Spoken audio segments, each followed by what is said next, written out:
Hey, Shalom, Shalom. One start off by giving all praises unto Yahweh for Hashem, Yahushai, for Hava Kadash, call Halal, Yahweh Hashem, Yahushai, for Hava Kadash, the honest our apostles, for our elders, which are GMS and blessed citations, you brothers under teaching and doing true sincerity. Uh, I want to read this lesson or read this precept and just go over something. I'm a little tied up hands wise, so I'm not able to get scriptures. I'm a little busy. So hopefully this will suffice and I'm able to break it down through the spirit. Proverbs 18 and 20, it says, um, a man's belly shall be satisfied with the fruit of his mouth, and with the increase of his lips shall he be filled. So, death and life is in the power of the tongue, and they that love it shall eat the fruit thereof. So, this is very important. This is something that I want to do in regards of a discussion I was having with the brother. And the thing is that what you say and text and think of, you know what I'm saying? When you project something, then you're going to follow suit to that. As a brother, once said a long time ago that, if you're thinking about negativity, you're going to see everything as negative. There's, even though Dave Chappelle, gave an example, if there's a power, all you got to do is think about food and you're going to get food. That's not how it works. He's right. You know what I'm saying? But if you think about how to get the food, everything, you can see the opportunity in everything, right? If you look at something and say, well, I'm unworthy and I can't do that, you know what I'm saying? Or you say something, you're going to settle into a state, you're going to settle into that thought process. It's going to manifest into a reality for you. Your body will follow. You're not going to be enthused. So, I had to learn that. I used to say certain things and the brother, even though I didn't mean it, it's like you're casting, mental divinations on your own self, man, to be frank about it. So if you think about accomplishing like salvation, we all want salvation. You know what I'm saying? So if you focus and tell yourself you're going to make it more and you focus on making it opposed to seeing why you can't make it, you're going to do you're going to do what it takes to make it. If you're going to say, okay, people who make it study more, they're consistent, they do this, they do that, and then and you accomplish those things by focusing on making it, you will make it. You see? So that's what I mean. I'm not saying that the dangers don't exist. I'm not saying that to not be cautious with something, but I'm saying that having a accomplished mindset towards the thing makes the world of difference when you're doing something. You see? So that's the aspect I'm trying to push, within this lesson. That there's death and life is in the power of the tongue and the fruit thereof. You know what I'm saying? So the things that you say can become a reality for you if you allow it to. So that means what? That you have to make sure that you're not projecting or pushing something. I don't care how legendary in your mind you think you are, but if you sit there and tell people things, you're projecting an image to a person. You know what I'm saying? You're sitting there saying, I can't do this. You're going to make people think you can't do it. And you're just saying it that way. Or I don't know about this. You're telling people you don't know, even if you're just saying it as a term of endearment, as a gesture, that does things. So the things you say holds weight. If you think you're important and what you say has merit, why would you just waste it on throwaway comments like, I don't know. You know what I'm saying? That makes it, even though you may know, and that's just the way you use words, it's a struggle that I have, in a self-admittance. I sit there and be like, yeah, man, this and this and this and that, and I don't know, man. I don't know how I'm affecting the person by my words.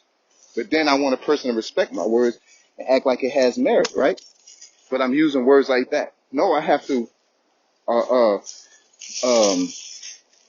what's the word for it? I have to perpetuate and project how I want to be respected. So when I say something, I want a person to say it, to respect it as though I had confidence in what I said was true. So I don't know shouldn't be used unless I literally don't know something, right? So if I'm explaining something and I just use it as a, like if I get frustrated, I'm like, I don't know, man. When I clearly do know, I'm just too frustrated to get the words out, or just like too worn out with talking about it. Your words project the reality, not only through yourself and but to the people around you. You know what I'm saying? And your words are very important, and you have to value what you say, how you say it, when you say it. As the scripture said, a tale told out of season, a fool would tell a tale out of season. You know what I'm saying? And it's telling you that you can have all the information. You're saying the right information, but if you're telling people at the wrong time, what? They're not going to receive it. You know, if you're telling somebody what you're going to do, say you're nonviolent, you're always telling somebody how you're going to mess it. Look what happened to rappers, man. You know, which is what I'm alluding to. I'll do you this. I'll do you that. You know, you ain't this. I got this and I got that. And then you think you ain't even about none of that. And then now you know you ain't about that. Because people may say, oh, yeah, I know what I'm thinking, so that has nothing. Because I used to think that. You know, when a brother reproved me, the first thing came to my mind is like, bro, I'm not actually feeling like that. It's just that's the word I use. But, you know, the spirit's like, man, don't be hard-headed, man. You know what I'm saying? I've really made the difference and took heed, regardless if I fully understood or not. And then eventually I understood that, look, the things that I say is like a throwing a pond in the ocean. It creates a ripple effect. You can't just throw away words to get through something. You can't be on autopilot, especially verbal autopilot. You know, and as a man, what you say and what you do that determines who you are, man. All right.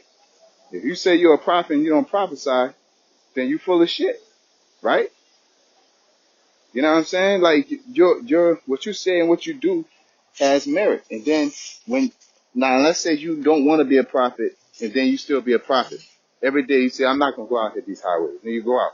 They're gonna, even though you did a great work, that's admirable, but you're not on the same playing field as a person that says something and they do it.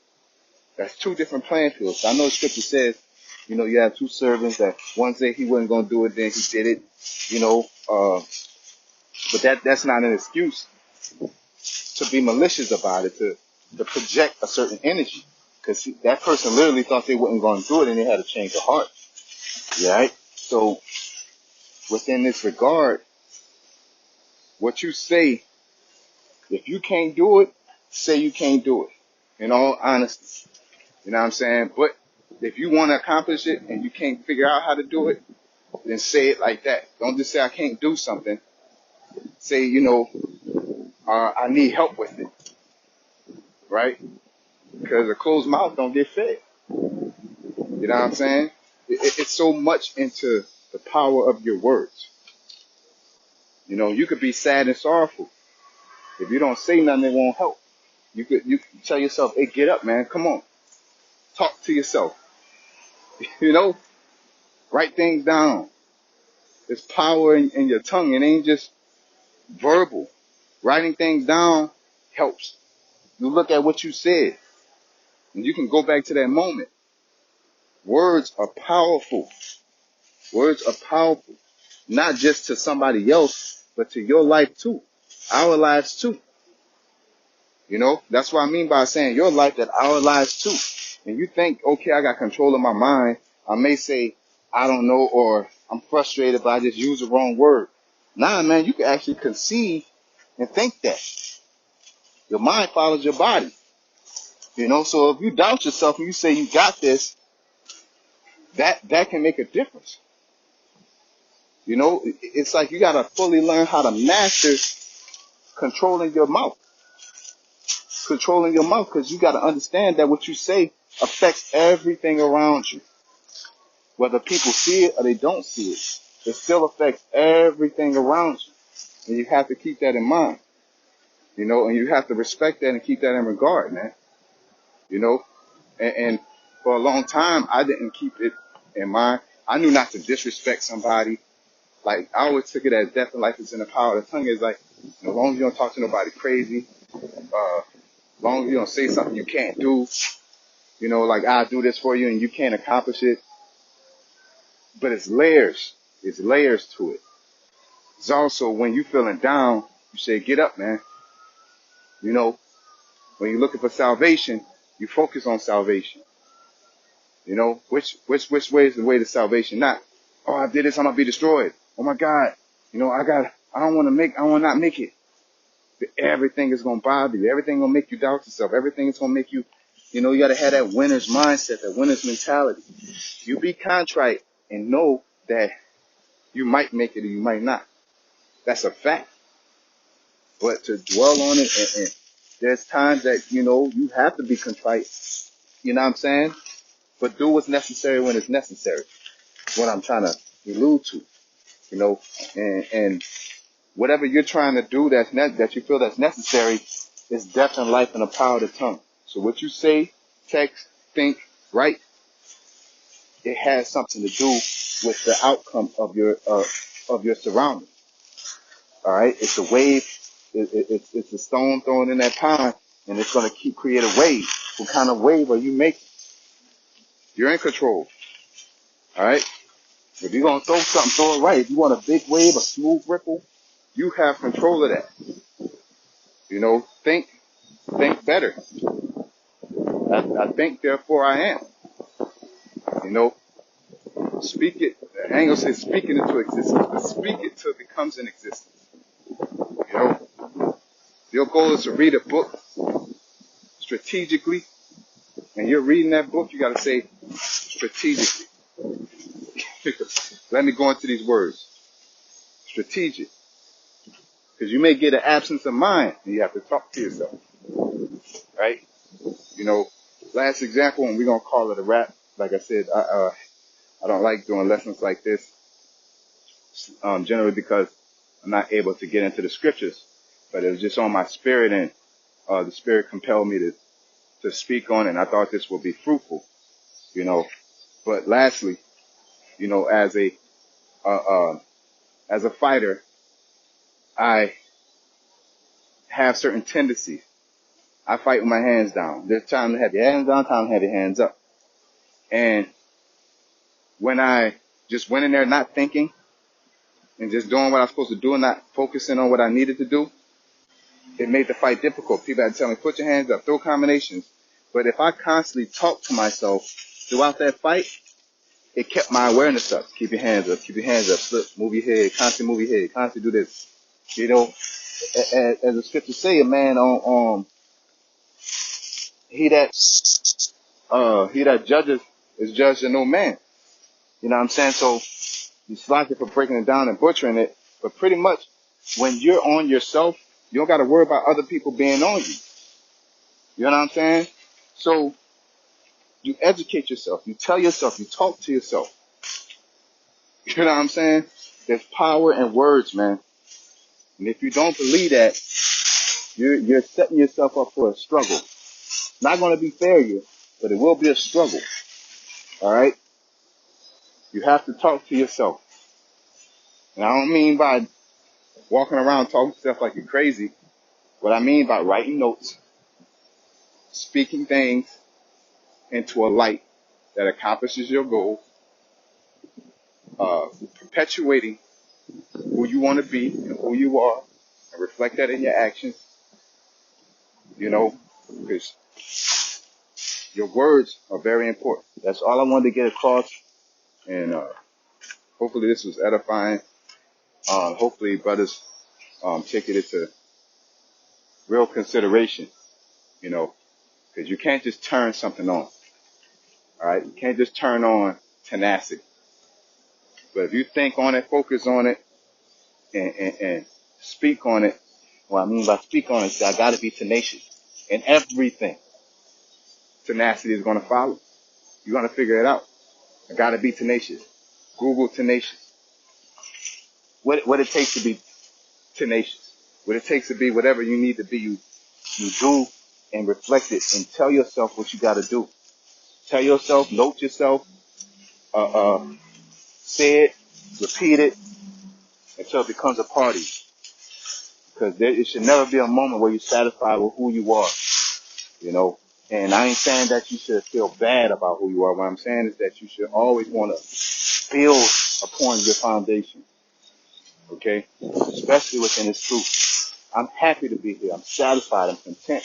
But I'm not just going to be content with being who I am with the Lord. I can do more. And that alone is going to create a thought process of doing more. Not only I'm going to do that, I'm going to do it, and I'm going to make sure that I accomplish it. I can do more. I'm going to look for more, and I'm going to do more when more comes. When the opportunity of more comes. That's what I'm trying to project. There's just many layers to it than just that also. So hopefully it was edifying.